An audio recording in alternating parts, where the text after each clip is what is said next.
America ಅಧ್ಯಕ್ಷ Donald Trump ಇರಾನ್ಗೆ ಹೊಸ ಎಚ್ಚರಿಕೆ ಕೊಟ್ಟಿದ್ದಾರೆ. ಯುದ್ಧವನ್ನ ಕೊನೆಗೊಳಿಸೋಕೆ 3 ದಿನಗಳ ಒಳಗೆ ಒಪ್ಪಂದಕ್ಕೆ ಬರದೇ ಇದ್ರೆ ತೈಲ ಪೈಪ್ಲೈನ್ಗಳನ್ನು ಒಳಗಿನಿಂದಲೇ ಸ್ಫೋಟ ಮಾಡ್ತೀವಿ ಅಂತ ವಾರ್ನಿಂಗ್ ಕೊಟ್ಟಿದ್ದಾರೆ. ಮಾಧ್ಯಮವೊಂದಕ್ಕೆ ಮಾತನಾಡಿದ ಟ್ರಂಪ್, ಇರಾನ್ ತೈಲವನ್ನು ರಫ್ತು ಮಾಡಲು ಸಾಧ್ಯವಾಗದ ಪರಿಸ್ಥಿತಿ ಉಂಟಾದರೆ ಪೈಪ್ಲೈನ್ಗಳು ಭೂಮಿಯ ಸ್ವಾಭಾವಿಕ ಒತ್ತಡದಿಂದ ಹಾನಿಗೊಳಗಾಗಬಹುದು ಅಂತ ಟ್ರಂಪ್ ಎಚ್ಚರಿಸಿದ್ದಾರೆ. ಈಗಾಗಲೇ ಇರಾನ್ ಬಂದರುಗಳಲ್ಲಿ ದಿಗ್ಬಂಧನ ಹಿನ್ನೆಲೆ ತೈಲವು ಪೈಪ್ಲೈನ್ಗಳಲ್ಲೇ ಉಳ್ಕೊಳ್ತಾ ಇದೆ. ಇದರಿಂದ ಪೈಪ್ಲೈನ್ ಒತ್ತಡದಿಂದ ಹಾನಿಗೊಳಗಾಗುತ್ತೆ ಅಂತ ಹೇಳಿದ್ರು. ಇದೇ ವೇಳೆ ಉದ್ವಿಗ್ನತೆ ನಿವಾರಣೆಗೆ ಇರಾನ್ ಮಾತುಕತೆಗೆ ಬರೋದಾದ್ರೆ ಅಮೆರಿಕವನ್ನ ಸಂಪರ್ಕಿಸಬಹುದು ಅಂತ ಹೇಳಿದ್ದಾರೆ.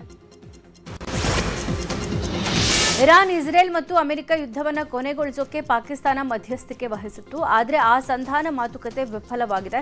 ಮೊನ್ನೆಯಷ್ಟೇ ಪಾಕಿಸ್ತಾನಕ್ಕೆ ಭೇಟಿ ನೀಡಿದ್ದ ಇರಾನ್ ವಿದೇಶಾಂಗ ಸಚಿವ ಅಬ್ಬಾಸ್ ಅರಾಗ್ಚಿ ಮತ್ತೆ ಇಸ್ಲಾಮಾಬಾದ್ಗೆ ವಾಪಸ್ ಆಗಿದ್ದಾರೆ. ಪಾಕ್ನಿಂದ ಓಮನ್ಗೆ ಭೇಟಿ ನೀಡಿದ್ದ ಅರಾಗ್ಚಿ ಈಗ ಮತ್ತೆ ಪಾಕ್ಗೆ ಆಗಮಿಸಿರೋದ್ರಿಂದ ಮತ್ತೊಂದು ಸುತ್ತಿನ ಶಾಂತಿ ಸಭೆ ನಡೆಯೋ ಸಾಧ್ಯತೆಗಳಿವೆ. ಅಮೆರಿಕ ಅಧ್ಯಕ್ಷ ಡೊನಾಲ್ಡ್ ಟ್ರಂಪ್ ವಾರ್ನಿಂಗ್ಗೆ ಬೆನ್ನಲ್ಲೇ ಇರಾನ್ ಮತ್ತೆ ಪಾಕ್ಗೆ ಬಂದಿರೋದು. ಟ್ರಂಪ್ ವಾರ್ನಿಂಗ್ಗೆ ಬೆದರ್ಕೊಂಡಿರಬಹುದು ಅನ್ನುವ ಮಾತುಗಳು ಕೇಳಿ ಬರ್ತಿವೆ.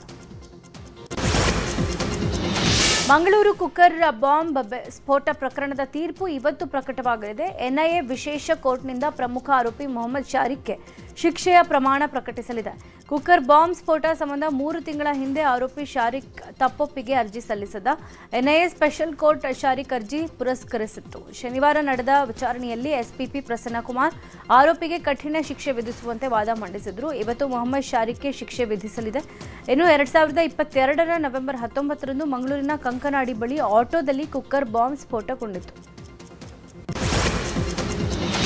ಯೋಗೀಶ್ ಗೌಡ ಕೊಲೆ ಕೇಸ್ನಲ್ಲಿ ಜೀವಾವಧಿ ಶಿಕ್ಷೆಗೊಳಗಾಗಿರೋ ಶಾಸಕ ವಿನಯ್ ಕುಲಕರ್ಣಿ ಸಲ್ಲಿಸಿದ್ದ ಅರ್ಜಿ ವಿಚಾರಣೆ ಇವತ್ತು ಹೈಕೋರ್ಟ್ನಲ್ಲಿ ನಡೆಯಲಿದೆ. ಜನಪ್ರತಿನಿಧಿಗಳ ವಿಶೇಷ ಕೋರ್ಟ್ ಆದೇಶವನ್ನು ರದ್ದು ಮಾಡುವಂತೆ ಕೋರಿ ವಿನಯ್ ಕುಲಕರ್ಣಿ ಅರ್ಜಿ ಹಾಕಿದ್ರು. ಕಳೆದ ವಾರವಷ್ಟೇ ಶಾಸಕ ವಿನಯ್ ಕುಲಕರ್ಣಿ ಸೇರಿ 17 ಆರೋಪಿಗಳಿಗೆ ಕೋರ್ಟ್ ಶಿಕ್ಷೆ ವಿಧಿಸಿ ಆದೇಶ ಕೊಟ್ಟಿತ್ತು. ಹೀಗಾಗಿ ಆದೇಶ ರದ್ದು ಮಾಡುವಂತೆ ಹೈಕೋರ್ಟ್ ಮೆಟ್ಟಿಲೇರಿದ್ದು ತ್ವರಿತಗತಿಯಲ್ಲಿ ಅರ್ಜಿ ವಿಚಾರಣೆಗೆ ಮನವಿ ಮಾಡಿದ್ರು. ಇನ್ನು ಇವತ್ತು ಅರ್ಜಿ ವಿಚಾರಣೆ ನಡೆಸೋದಾಗಿ ಹೈಕೋರ್ಟ್ ಕೂಡ ಹೇಳಿದ್ದು, ಇವತ್ತು ಹೈಕೋರ್ಟ್ನಲ್ಲಿ ಏನಾಗುತ್ತೋ ಅನ್ನೋ ಆತಂಕದಲ್ಲಿ ವಿನಯ್ ಕುಲಕರ್ಣಿ ಇದ್ದಾರೆ. ಇನ್ನು ಶಾಸಕ ಸ್ಥಾನವನ್ನು ಉಳಿಸಿಕೊಳ್ಳಬೇಕು ಅಂದ್ರೆ 1 ತಿಂಗಳಲ್ಲಿ ಜನಪ್ರತಿನಿಧಿಗಳ ಕೋರ್ಟ್ ಆದೇಶಕ್ಕೆ ತಡೆ ತರಬೇಕಾಗಿದೆ. ಮಾಜಿ ಸಿಎಂ ಬಿಎಸ್ ಯಡಿಯೂರಪ್ಪ ಅಭಿಮಾನೋತ್ಸವದ ಯಶಸ್ಸಿಗೆ ಬಿಜೆಪಿ ಪಣ ತೊಟ್ಟಿದೆ. ಅಭಿಮಾನೋತ್ಸವದ ಮೂಲಕ ಒಗ್ಗಟ್ಟು ಪ್ರದರ್ಶನಕ್ಕೆ ಇವತ್ತಿನಿಂದ ರಾಜ್ಯ ಸಂಚಾರ ಮಾಡಲು ಬಿಜೆಪಿ ನಿರ್ಧಾರ ಮಾಡಿದೆ. ಸಂಸದ ಗೋವಿಂದ ಕಾರಜೋಳ ನೇತೃತ್ವದ ತಂಡ ರಾಜ್ಯಾದ್ಯಂತ ಪ್ರವಾಸಕ್ಕೆ ಮುಂದಾಗಿದೆ. ಎಲ್ಲಾ ಜಿಲ್ಲೆಗಳಿಗೆ ಭೇಟಿ ಕೊಡಲಿರುವ ನಾಯಕರು ಸ್ಥಳೀಯ ನಾಯಕರ ಜೊತೆ ಸಭೆ ನಡೆಸಲಿದ್ದಾರೆ. ಕಾರ್ಯಕ್ರಮಕ್ಕೆ ಎಲ್ಲಾ ನಾಯಕರೂ ಬರಬೇಕು ಹಾಗೂ ಆ ಜಿಲ್ಲೆಗಳಿಂದ ಜನರನ್ನ ಅಭಿಮಾನೋತ್ಸವಕ್ಕೆ ಕರೆ ತರಬೇಕು ಅಂತ ಸೂಚಿಸಲಿದ್ದಾರೆ.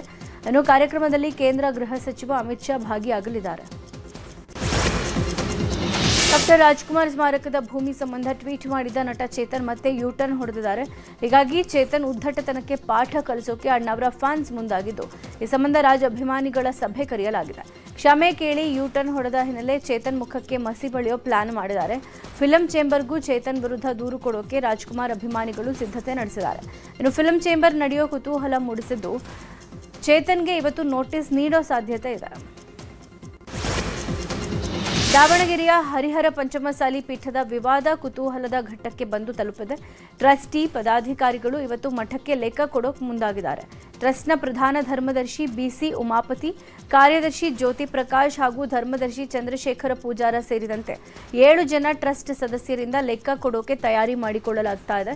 ಲೆಕ್ಕ ಕೇಳೋರು ಬರಲಿ, ಮಠದಲ್ಲಿ ಸಾರ್ವಜನಿಕವಾಗಿ ಲೆಕ್ಕ ಕೊಡ್ತೀವಿ ಅಂತ ಟ್ರಸ್ಟ್ ಸದಸ್ಯರು ಬಹಿರಂಗ ಕರೆ ಕೊಟ್ಟಿದ್ದಾರೆ. ಇದಕ್ಕೆ ಚಳುವಳಿ ಹೋರಾಟಗಾರರು ವಿರೋಧ ವ್ಯಕ್ತಪಡಿಸಿದ್ದಾರೆ. ವಿವಾದಕ್ಕೆ ಸಂಬಂಧಪಟ್ಟಂತೆ ಹರಿಹರ ಪಂಚಮಸಾಲಿ ಮಠದಲ್ಲಿ ಟ್ರಸ್ಟಿಗಳು ಜಂಟಿ ಸುದ್ದಿಗೋಷ್ಠಿ ನಡೆಸಿದರು.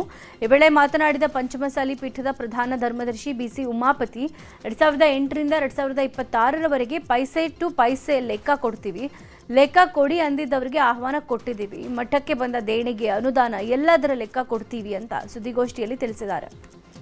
2008ರಿಂದ 2026ರವರೆಗೂ ಪೈ ಟು ಪೈ ಪ್ರತಿಯೊಂದು ಲೆಕ್ಕ ಕೊಡ್ತಾ ಇದ್ದೇವೆ.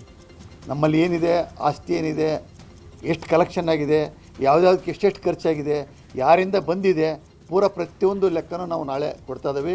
ನಾವು ಈ ಒಂದು ಕಾರ್ಯಕ್ರಮದಲ್ಲಿ ರಾಜ್ಯದ ಪದಾಧಿಕಾರಿಗಳು, ಜಿಲ್ಲಾಧ್ಯಕ್ಷರು, ತಾಲೂಕು ಅಧ್ಯಕ್ಷರು ಮತ್ತು ಎಲ್ಲರಿಗೂ ಆಹ್ವಾನ ಮಾಡಿದ್ದೀವಿ. ಮತ್ತು ಯಾರು ಏನು ಲೆಕ್ಕ ಕೇಳಿದ್ರಲ್ಲ ಅವರಿಗೂ ಆಹ್ವಾನ ಮಾಡಿದ್ದೀವಿ. ಸ್ವಾಮೀಜಿಯವರಿಗೂ ಆಹ್ವಾನ ಮಾಡಿದ್ದೀವಿ. ಪರಿಚಿತ ಮಾಡಿದ ಸ್ವಾಮೀಜಿಯವರಿಗೆ ಆಹ್ವಾನ ಮಾಡಿದ್ದೀವಿ. ಪ್ರತಿಯೊಂದು ಲೆಕ್ಕ ಕೊಡ್ತೇವೆ. ಆ ಲೆಕ್ಕದಲ್ಲಿ ವಿಚಾರಗಳು ತಾವುಗಳು ಹೆಚ್ಚಿನ ರೀತಿ ಭಾಗವಹಿಸಿ ವಿಚಾರಗಳನ್ನ ತಿಳ್ಕೊಬೇಕಂತ ಹೇಳ್ತಾರೆ. ಇನ್ನು ಎಚ್.ಎಸ್. ಶಿವಶಂಕರ್ ವಿರುದ್ಧ ಸಹೋದರ ಎಚ್.ಎಸ್. ನಾಗರಾಜ್ ವಾಗ್ದಾಳಿ ನಡೆಸಿದ್ದಾರೆ. ದಾವಣಗೆರೆಯಲ್ಲಿ ಮಾತನಾಡಿದ ಅವರು, ಇಲ್ಲಿ ಗೊಂದಲ ಮಾಡಿ ಛಿದ್ರ ಮಾಡೋ ಉದ್ದೇಶ ನಿಮ್ಮದು.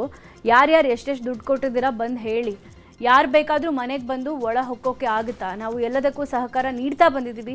ನಿಮ್ಮ ದಬ್ಬಾಳಿಕೆ ಇಲ್ಲಿ ನಡೆಯೋದಿಲ್ಲ. ಎಲ್ಲರೂ ನಮ್ಮ ಅಣ್ಣ ತಮ್ಮಂದ್ರೆ, ನಮ್ಮ ಊರಿನವರೇ. ನೀವು ಕೇಳಿದ ಲೆಕ್ಕ ಕೊಡ್ತೀವಿ, ಬಂದು ಕೇಳ್ಕೊಳ್ಳಿ ಅಂತ ವಾಗ್ದಾಳಿ ನಡೆಸಿದ್ದಾರೆ.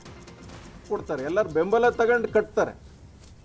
ಆ ರೀತಿ ಇವತ್ತು ಈ ಒಂದು ಸಂಘ ಆಗಿರಲಿ, ಈ ಪಂಚಮಸಾಲಿ ಪೀಠ ಆಗಿರಲಿ, ಎಲ್ಲರ ಆಶೀರ್ವಾದದಿಂದ, ಎಲ್ಲರ ಬೆಂಬಲದಿಂದ ಇದು ಬೆಳೆದಿದೆ. ಇದನ್ನೇ ಗೊಂದಲ ಮಾಡಿ, ಹಾಳು ಮಾಡಿ, ಇದನ್ನು ಛಿದ್ರ ಮಾಡಬೇಕು ಅನ್ನೋ ಉದ್ದೇಶ ಇವ್ರು ಇಟ್ಕೊಂಡು ಲೆಕ್ಕ ಕೊಡು ಅಂತ ಕೇಳ್ತಿದ್ರು. ಲೆಕ್ಕ ಕರೆದ್ರೆ ಅದು ಆಗೋದಿಲ್ಲ ಅಂತಂದರೆ ನಿಮಗೆ ಗೊತ್ತಾಗ್ತದೆ ಇದ್ರ ಉದ್ದೇಶ ಏನೈತಿ ಅಂತ. ಇಷ್ಟು ದಿವಸ ಲೆಕ್ಕ ಕೊಡು. ದಾವಣಗೆರೆಯ ಹರಿಹರ ವೀರಶೈವ ಲಿಂಗಾಯತ ಪಂಚಮಸಾಲಿ ಪೀಠದಲ್ಲಿ ಉಚ್ಚಾಟನೆಯ ಪರ್ವ ಮುಂದುವರೆದಿದೆ. ವಚನಾನಂದ ಶ್ರೀಗಳನ್ನು ಉಚ್ಚಾಟಿಸಿದ ಟ್ರಸ್ಟಿಗಳೇ ಇದೀಗ ಉಚ್ಚಾಟನೆಯಾಗಿದ್ದಾರೆ. ದಾವಣಗೆರೆಯಲ್ಲಿ ವೀರಶೈವ ಲಿಂಗಾಯತ ಪಂಚಮಸಾಲಿ ಸಂಘದ ಅಧ್ಯಕ್ಷ ಸೋಮನಗೌಡ ಎಂ ಪಾಟೀಲ್ ಈ ಬಗ್ಗೆ ಮಾಹಿತಿ ಕೊಟ್ಟಿದ್ದು, ಮೂವರು ಟ್ರಸ್ಟಿಗಳಾದ ಪ್ರಧಾನ ಧರ್ಮದರ್ಶಿ ಬಿಸಿ ಉಮಾಪತಿ, ಚಂದ್ರಶೇಖರ ಪೂಜಾರ, ಜ್ಯೋತಿ ಪ್ರಕಾಶ್ ಅವರನ್ನ ಏಪ್ರಿಲ್ 13ರಿಂದ ಅನ್ವಯ ಆಗುವಂತೆ ಉಚ್ಚಾಟನೆ ಮಾಡಲಾಗಿದೆ. ಈ ಮೂವರಿಗೆ ಬ್ಯಾಂಕ್ ಹಾಗೂ ಟ್ರಸ್ಟ್ನಲ್ಲಿ ವ್ಯವಹಾರ ಮಾಡೋಕೆ ಹಕ್ಕಿರೋದಿಲ್ಲ, ಹೀಗಂತ ಸೋಮನಗೌಡ ಪಾಟೀಲ್ ತಿಳಿಸಿದ್ದಾರೆ.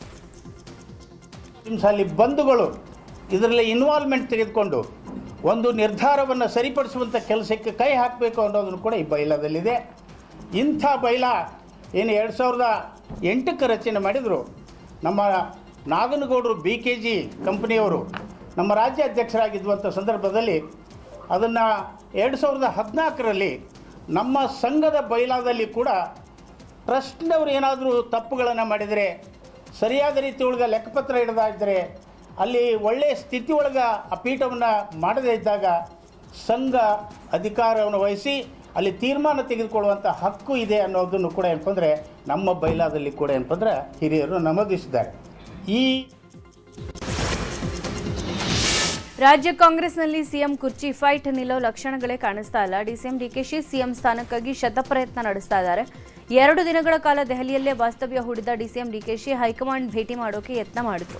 ಎಐಸಿಸಿ ಅಧ್ಯಕ್ಷ ಮಲ್ಲಿಕಾರ್ಜುನ್ ಖರ್ಗೆ ಹಾಗೂ ವೇಣುಗೋಪಾಲ್ ಮೂಲಕ ಹೈಕಮಾಂಡ್ ಭೇಟಿಗೆ ಶತಪ್ರಯತ್ನ ನಡೆಸಿದ್ರು.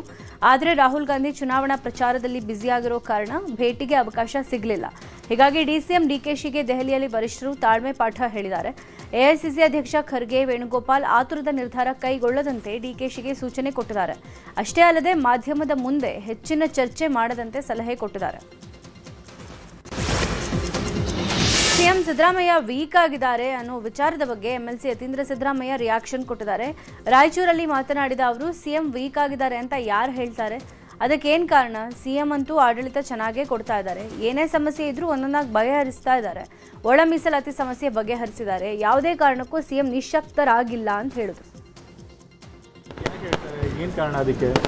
ಸಿಎಂ ಅಂತೂ ಅಡ್ಮಿನಿಸ್ಟ್ರೇಷನ್ ಚೆನ್ನಾಗಿ ಕೊಡ್ತಾ ಇದ್ದಾರೆ. ಜನಕ್ಕೆ ಏನೇನು ಪ್ರಾಬ್ಲಮ್ಸ್ ಕೊಟ್ಟಿದ್ರು ಅದನ್ನು ಒಂದೊಂದಾಗಿ ಅದನ್ನು ಈಡೇರಿಸ್ಕೊಂಡು ಕೊಟ್ಟಿದ್ದಾರೆ. ಮೊನ್ನೆ ಒಳ ಮೀಸಲಾತಿ ನಮ್ಮ ಪ್ರಣಾಳಿಕೆ ಕೊಟ್ಟಿದ್ದು, ಭರವಸೆ ಕೊಟ್ಟಿದ್ದೀವಿ, ಅದನ್ನು ಈಡೇರಿಸ್ಕೊಟ್ಟಿದ್ದೀವಿ. ಸೊ ಹಾಗಾಗಿ ಯಾವುದೇ ರೀತಿ ಸಿಎಂ ಅವರು ನಿಶಕ್ತರಾಗಿಲ್ಲ. ನಮ್ಮ ಪಕ್ಷದ ವಿಚಾರದ ಬಗ್ಗೆ ಅವ್ರಿಗೇನು ಗೊತ್ತಿರುತ್ತೆ. ನಮ್ಮ ಪಕ್ಷದಲ್ಲಿ ವರಿಷ್ಠರು ಅವ್ರಿಗೆ ಒಂದು ಮಾಹಿತಿ ಇರುತ್ತೆ, ಆ ಮಾಹಿತಿ ಆಧಾದ್ಮೇಲೆ ತೊಗೊಂಡಿರ್ತಾರೆ. ಸೊ ನಮ್ಮ ಪಕ್ಷದ ಆಂತರಿಕ ವಿಷಯದಲ್ಲಿ ಅವ್ರಿಗೆ ಗೊತ್ತಿರೋದಿಲ್ಲ. ಸೊ ಗೊತ್ತಿಲ್ಲದೆ ಸುಮ್ಮನೆ ಬೇಕಾಬಿಟ್ಟೆ ಅವರು ಹೇಳಿಕೆ ಕೊಡಬಾರ್ದು. ಈಗ ಪ್ರತಿಯೊಂದು ಪಕ್ಷದಲ್ಲೂ ಕೂಡ ಲೀಡರ್ಗಳು ಹೈಕಮಾಂಡ್ನ ಮೀಟ್ ಮಾಡ್ತಾರೆ. ಮೀಟ್ ಮಾಡಿ ಅವ್ರದ್ದೇನು ಸ್ವಂತ ಹಿತಾಸಕ್ತಿ ಅಂತ ಅದು ವಿಷಯಗಳನ್ನು ಮಾತಾಡೇ ಮಾಡ್ತಾರೆ. ಅದೇ ನಮ್ಮ ಸರ್ಕಾರದಲ್ಲೂ ಹೊಸದಾಗಿ ನಡೀತಿಲ್ಲ. ಕಳೆದ BJP ಸರ್ಕಾರದಲ್ಲೂ ಇಲ್ವಾ, ಹಿಂದಿನ ಎಲ್ಲ ಸರ್ಕಾರಗಳಲ್ಲೂ ಹಾಗೆ ಆಗುತ್ತೆ. ಸೊ ನಮ್ಮ ನ್ಯೂಸ್ 18 ವರದಿ ಆಧರಿಸಿ ಬಿಜೆಪಿ ರಾಜ್ಯ ಸರ್ಕಾರಕ್ಕೆ ತಿವಿದಿದೆ. ಸ್ವಾವಲಂಬಿ ಸಾರಥಿ ಯೋಜನೆ ಕುರಿತು ನ್ಯೂಸ್ 18 ವಿಸ್ತೃತ ವರದಿ ಬಿತ್ತರಿಸಿತ್ತು. ಬಡವರ ಕನಸನ್ನ ಸಿದ್ದರಾಮಯ್ಯ ಸರ್ಕಾರ ನುಚ್ಚುನೂರು ಮಾಡ್ತಾ ಇದೆ. ಸಿಎಂ ಹಸ್ತಾಂತರಿಸಿದ ಯೋಜನೆ ಫಲಾನುಭವಿಗಳಿಗೆ ತಲುಪ್ತಾ ಇಲ್ಲ. ಪ್ರಚಾರದ ಹಪಾಹಪಿಗೆ ರಾಜ್ಯ ಸರ್ಕಾರ ಕಾರ್ಯಕ್ರಮ ಮಾಡಿದೆ. ನ್ಯೂಸ್ 18 ಸುದ್ದಿ ಆಧರಿಸಿ ಸರ್ಕಾರಕ್ಕೆ ಬಿಜೆಪಿ ಚಾಟಿಯನ್ನ ಬೀಸಿದೆ.